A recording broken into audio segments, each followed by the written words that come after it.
और इस वक्त एक और बड़ी खबर आ रही है, आपको बता दें, जो दिल्ली की सियासत से जुड़ी हुई है। दिल्ली के सीएम अरविंद केजरीवाल ने न्यूज नेशन पर बड़ा बयान दिया है। उत्तराखंड में आम आदमी पार्टी लड़ेगी सभी सीटों पर चुनाव। अरविंद केजरीवाल अब दिल्ली से बाहर, गोवा पंजाब के बाद अब उत्तराखंड में चुनाव लड़ने की तैयारी में आम आदमी पार्टी। उन्होंने स्पष्ट कर दिया है, देवभूमि की सभी सीटों पर चुनाव लड़ेंगे। दिल्ली जैसा विकास उत्तराखंड में भी करेंगे। दिल्ली मॉडल की तर्ज पर उत्तराखंड में भी पहाड़ों पर मोहल्ला क्लिनिक खोली जाएंगी और वहां पर भी विकास और उद्योग की बयार बहेगी। और देवभूमि का आशीर्वाद पाने के लिए अब अरविंद केजरीवाल और आम आदमी पार्टी उत्तराखंड का रुख कर रहे हैं।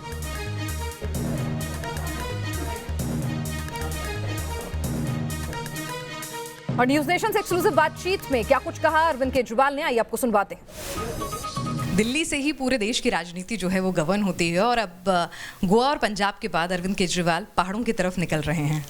वो कहाँ से वो सोच आई और उत्तराखंड ही क्यों आपने आइडेंटिफाई किया? एक्चुअली हुआ क्या कि पिछले 2-2.5 महीने से दिल्ली में उत्तराखंड के बहुत लोग रहते हैं। हाँ बिल्कुल, बहुत लोग। और दिल्ली के विकास में उत्तराखंड के लोगों ने काफ़ी योगदान दिया है। 2-2.5 महीने में उत्तराखंड, दिल्ली में रहने वाले उत्तराखंड के कई लोग मेरे पास आए। और जैसे एक व्यक्ति आया अपने पूरे गली मोहल्ले को लेके और उसने कहा मेरी बेटी सरकारी स्कूल में पढ़ती है और 93% नंबर आए उसके। और बोला मैं तो सोच भी नहीं सकता था, मैं उसे डॉक्टर बनाना चाहता हूँ, लेकिन मैं सोच भी नहीं सकता था कि सरकारी स्कूल में पढ़ने वाली मेरी बेटी कभी इतने अच्छे नंबर लाएगी। कहता है अब डॉक्टर बनेगी वो। तो उन्होंने कहा कि जी हमारे उत्तराखंड में सिचुएशन बहुत ख़राब है, आम आदमी पार्टी को उत्तराखंड भी आना चाहिए। तो मैंने कहा भाई हमारी तो छोटी सी पार्टी है, उत्तराखंड में क्या कैसे होगा, क्या लोग चाहते हैं? उन्होंने कहा जी बिल्कुल चाहते हैं। उत्तराखंड से, दिल्ली से लोग वापस जब अपने उत्तराखंड में छुट्टियों में वापस जाते हैं, और अभी कोरोना के टाइम में तो काफ़ी गए वापस आए, तो चर्चा खूब है उत्तराखंड के अंदर दिल्ली मॉडल की। तो फिर हमने सर्वे कराया उत्तराखंड में। तो हमने पूछा भाई क्या आम आदमी पार्टी को उत्तराखंड में चुनाव लड़ने चाहिए? तो 62% लोगों ने कहा कि चुनाव लड़ने चाहिए, विच वॉज वेरी इनकरेजिंग। तब पार्टी ने तय किया कि उत्तराखंड में चुनाव लड़ेंगे। अरविंद जी, लोग चाहते हैं, समझ में आता है, लेकिन राजनीति जो है काडर और एक पूरे नेटवर्क, नेताओं, उनके बगैर नहीं होती है। पसंद करना, चाहना और ग्राउंड पे जाकर चुनाव जीतना दोनों अलग चीज़ें हैं। और अब एक लंबा अरसा राजनीति में आम आदमी पार्टी को और आपको हो गया है, ये बात वाजिब है। तो बिना ऐसे रिनाउंड चेहरे, बिना ऐसे काडर के कितना मुश्किल होगा इस चुनौती? 2013 में दिल्ली में जो सिचुएशन थी, जब हमने नई पार्टी बनाई थी, उत्तराखंड में आज वही सिचुएशन है। 2013 में दिल्ली की जनता चाहती थी कि चुनाव लड़े, हमारे पास तो काडर भी नहीं था, हमारे पास तो पैसे भी नहीं थे, हमारे पास तो कुछ भी नहीं था।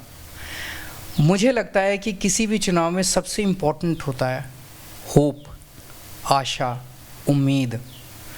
अगर लोगों को किसी पार्टी से उम्मीद हो जाए फिर लोग काडर बन जाते हैं। नहीं, लेकिन 2013 में आपके पास अन्ना आंदोलन का एक पूरा वेव भी था, उसको भी हम डिनाई नहीं कर सकते। मैं आ रहा हूँ उस पर।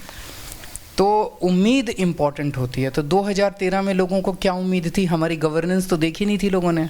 लोगों को उम्मीद थी यार ये लड़के बड़े अच्छे हैं, देशभक्त हैं, ईमानदार हैं और देश के लिए कुछ कर गुजरना चाहते हैं। बस यही तो था। आंदोलन हुआ था, आंदोलन से निकले थे हम लोग।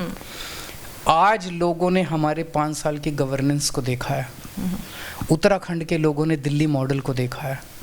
उत्तराखंड के लोगों ने देखा है कि किस तरह से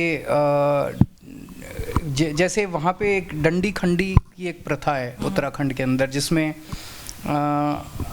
गांव में, पहाड़ों में खासकर अगर कोई बीमार हो जाता है तो वहाँ कोई अस्पताल नहीं है और वो खटिया पे उसको डाल के और फिर दूर तक पैदल चल के लेके जाते हैं। वहाँ क्लिनिक क्यों नहीं बन सकता? जैसे दिल्ली में मोहल्ला क्लिनिक बना, वहाँ गांव क्लिनिक क्यों नहीं बन सकता? हर बस्ती के अंदर, हर गांव के अंदर क्लिनिक क्यों नहीं बन सकता? बन सकता है। वहाँ पे सरकारी स्कूल अच्छे क्यों नहीं हो सकते? हो सकते हैं। तो उत्तराखंड के लोगों के मन में भी एक उम्मीद जागी है। काडर जिसकी बात कही, ज़रूरत है काडर की, मैं मानता हूँ, वो काडर उत्तराखंड की जनता बनेगी।